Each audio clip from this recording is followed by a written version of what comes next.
കരിവള്ളൂരിലെ കല്യാണ വീട്ടിലെ സ്വർണം മോഷ്ടിച്ച കള്ളിയെ പോലീസ് അറസ്റ്റ് ചെയ്തു. ഒരിക്കലും പ്രതീക്ഷിച്ചില്ല അവർ പിടിക്കപ്പെടുമെന്ന്. 46 വയസ്സുള്ള വിഭാനി എന്ന സ്ത്രീയാണ് അറസ്റ്റ് ചെയ്യപ്പെട്ടത്. അവർ ആ വരൻ്റെ അർജുനൻ്റെ ഒരു ബന്ധുവാണ്. വളരെ രസകരമായ ഒരു മോഷണമായിരുന്നു അത്. എല്ലാവരും കൗതുകത്തോടെ നോക്കിക്കൊണ്ടിരുന്നു. 40 പവൻ ആണ് കൊല്ലംകാരിയായ ആർച്ച ഒക്കെ അവിടെ വിവാഹത്തിന് ചെന്നപ്പം ആ കഴുത്തിലും കയ്യിലുമൊക്കെ ഇട്ടുകൊണ്ട് പോയ സ്വർണം. കല്യാണം 1-ാം തീയതി ആയിരുന്നു. ഈ 1-ാം തീയതി കല്യാണം കഴിഞ്ഞ ഉടൻ തന്നെ ആ പെൺകുട്ടി അത് 2-ാം നിലയിൽ അവർ അലമാരയെ കൊണ്ട് വെച്ചു. 4 ബോക്സിൽ ആണ് ആ സ്വർണം. അതിനകത്ത് 9 മാലയുണ്ടായിരുന്നു, അതുപോലെ തന്നെ 9 വളയുണ്ടായിരുന്നു, അതുപോലെ തന്നെ 4 മാല, ബ്രേസ്ലെറ്റ്, മോതിരം, എല്ലാം കൂടെ 30 പവൻ. 40 പവൻ ഇരുന്നതിൽ ഒരു അല്പം ദയ കാണിച്ചു ആ സ്ത്രീ. അവർ 30 പവനേ എടുത്തുള്ളൂ. വിഭാനി ബന്ധുവാണ്, അർജുൻ്റെ ബന്ധുവാണ്. അവർ താമസിക്കുന്നത് കൂത്തുപറമ്പ്, കണ്ണൂരിൽ നിന്ന് കൂത്തുപറമ്പ് വരെ പോകണം, അല്ലെങ്കിൽ കരിവള്ളൂരിൽ നിന്ന് കൂത്തുപറമ്പിലാണ് താമസിക്കുന്നത്. കല്യാണത്തിന് മാത്രം വന്നതാണ്. ബന്ധുവാണ്. 46 വയസ്സുണ്ട്. അവിടുന്ന് ബസ്സിൽ കയറി പോകണമെങ്കിൽ ഏകദേശം 2 മണിക്കൂർ എടുക്കും കൂത്തുപറമ്പിൽ. കരിവള്ളൂർ വിവാഹത്തിന് വന്ന് അന്ന് നേരത്തെ പോയി എന്നാണ് അവർ പറഞ്ഞത്. ഏതായാലും പോലീസിന് അത് മനസ്സിലായി.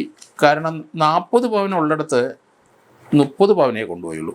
ചെറിയ ചെറിയ കമ്മൽ, അങ്ങനെ ഉള്ള ചെറിയ ചെറിയ ഐറ്റംസ്, ചെറിയ ഡയമണ്ടുകൾ, അതൊക്കെ അവിടെ വെച്ചിട്ട് പോയി. 10 പവൻ്റെ സാധനം വെച്ചു. 30 പവൻ കട്ടിയുള്ള മാലയും വളയൊക്കെ ആയിട്ട്, മോതിരമൊക്കെ ആകുമ്പം വിൽക്കാൻ എളുപ്പമുണ്ട്, കൊണ്ടുപോകാൻ എളുപ്പമുണ്ട്. അങ്ങനെ കൊണ്ടുപോയി. പോലീസിന് ഇത് വളരെ കൗതുകമായി തോന്നി. കാരണം വിവാഹ വീട്ടിലെ 2-ാം നിലയിൽ വിവാഹം കഴിഞ്ഞ് വെച്ചത്, അടുത്ത ദിവസം അത് എടുക്കാൻ ചെന്നപ്പോൾ സാധനമില്ല. ആ അലമാരയ്ക്കകത്ത് കഷ്ടിച്ച് ഒരു 10-12 മണിക്കൂറേ ഇരുന്നുള്ളൂ. വിവാഹ വീട്ടിൽ വന്നവരെയൊക്കെ സംശയിച്ചു. പോലീസ് ഫിംഗർ പ്രിൻ്റ് എടുക്കാൻ തുടങ്ങി. പല ആൾക്കാരെയും പോലീസ് ബന്ധപ്പെട്ട് കല്യാണം സമയത്ത് അവിടെ വന്നവരായിട്ട്. ആ വന്ന കൂട്ടത്തിൽ ഇവരുടെ ബന്ധു ബിബിനിയും പോലീസ് വിളിച്ചു. പറഞ്ഞപ്പം അവർ അവിടം വരെ വരണം എന്ന് പറഞ്ഞപ്പം അവർക്ക് വരാൻ ബുദ്ധിമുട്ട്, വിഷമതകളൊക്കെ പറഞ്ഞു. ഒഴിഞ്ഞു മാറി എന്നാണ് പോലീസ് പറയുന്നത്. പോലീസിന് ആ വീട്ടിലെ ഉള്ള ഒരാളാണ്, ബന്ധുവാണ് ഇത് മോഷ്ടിച്ചതെന്ന് തുടക്കത്തിലെ മനസ്സിലായി. കാരണം 2-ാം നിലയിൽ ആക്സസ് വേണം. അത് വിവാഹ സമയത്തോ അല്ലെങ്കിൽ തൊട്ടടുത്ത ദിവസം മുമ്പോ രാത്രിയിലോ. അത് ചിലപ്പം ആ പെൺകുട്ടിയുടെ ആർച്ചയുടെ ബന്ധുക്കളാകാം. അവരെ പലരെയും പോലീസ് വിളിക്കുകയും ചെയ്തു ഫോണിൽ കൂടെ. ചങ്ങനാശ്ശേരിയിലും അതുപോലെ തന്നെ കൊല്ലത്തും ഒക്കെ ഉള്ളവരെ. അർജുൻ്റെ ബന്ധുക്കളെയൊക്കെ വിളിച്ചു. ആ കൂട്ടത്തിലാണ് ഈ 46 വയസ്സുള്ള വിപിനിയും കൂടെ വിളിച്ചത്. അവരുടെ സംസാരത്തിൽ നിന്ന് അവർ ഒഴിഞ്ഞു മാറുന്നതായിട്ട് പോലീസിന് തോന്നി. രണ്ടാമത് അവരതിന് ചില വിശദീകരണങ്ങളൊക്കെ പറഞ്ഞു. പലരും ഇതേപ്പറ്റിയൊക്കെ അവരോട് ചോദിക്കുമ്പോൾ അതിൽ അവരുടെ വിശദീകരണം അത്ര തൃപ്തികരമായിരുന്നില്ല. സംഗതി പിടി വീഴും, അവരെ വന്നേ പറ്റുള്ളൂ എന്ന് അവർക്ക് മനസ്സിലായി. ഫിംഗർ പ്രിൻ്റ്, വിരലടയാളം എല്ലാവരെയും എടുക്കുന്നുണ്ട്. സംശയം അവിടെ വന്നു പോയവരുടെ വിരലടയാളം എടുത്തെങ്കിലേ പോലീസിന് അതിൽ തീർച്ചയായിട്ടും ആളെ കണ്ടെത്താൻ കഴിയുള്ളൂ. അത് സ്റ്റാർട്ട് ചെയ്തപ്പോൾ സംഗതി പിടി വീണെന്ന് മനസ്സിലായി വിഭാനിക്ക്. അവർ സൂത്രത്തിൽ അവിടെ വന്നു, വീട്ടിൽ വന്നു. 6-ാം ദിവസം വന്നിട്ട് വീടിൻ്റെ പുറകുവശത്ത് ഒരു സഞ്ചിക്കകത്ത് ഇതെല്ലാം വെച്ചിട്ട് അവിടെ ഒളിച്ചു വെച്ചു. ചില വാർത്തകൾ വന്നത് അവർ വീടിൻ്റെ 6-ാം ദിവസം വീടിൻ്റെ മുൻവശം സ്റ്റെപ്പിൽ വെച്ച് കിട്ടിയെന്നൊക്കെയാണ്. അത് അവിടെ വെക്കാൻ അവർ ധൈര്യപ്പെടില്ല.